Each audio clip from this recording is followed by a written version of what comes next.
This man left home on his bicycle because his father looked down on him, but he didn't get very far before his chain fell off. Just as he was getting angry, he saw something that would change his life.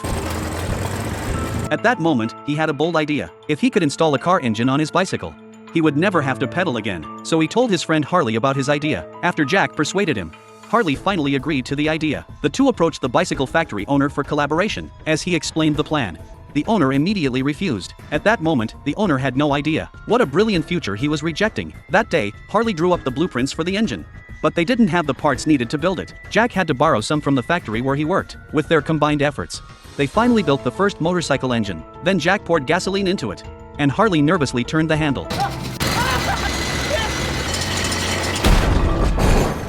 What happened? These homebrew parts aren't cutting it. We need precision machining and new parts are. Just as they were getting anxious, Jack suddenly thought of his cousin Pete. He was not only a farmer, but had also worked as a mechanic, so he immediately wrote a letter, saying that he had built a powerful motorcycle, and that he could go anywhere on it. Now, if Pete could just invest a little money, they could make a fortune together. Pete didn't quite believe his cousin, but business on the farm wasn't going well either. He decided to give it a try, and went to Jack's small workshop. When he saw the scrap bicycle, Pete felt he had been deceived. He angrily scolded Jack, but just as he was about to leave, the drawings on the wall caught his attention. Looking at the golden drawings, as a mechanic, Pete was impressed by Harley's talent. He also pointed out the issues with the motorcycle. After staying up all night studying, on that day, they successfully installed the engine on the bicycle, and the world's first Harley motorcycle was born. They went outside to begin testing. Pete excitedly took it for a test ride. In an era filled with bicycles, this motorcycle became the center of attention. Pete quickly made his way to the outskirts, enjoying the freedom brought by speed.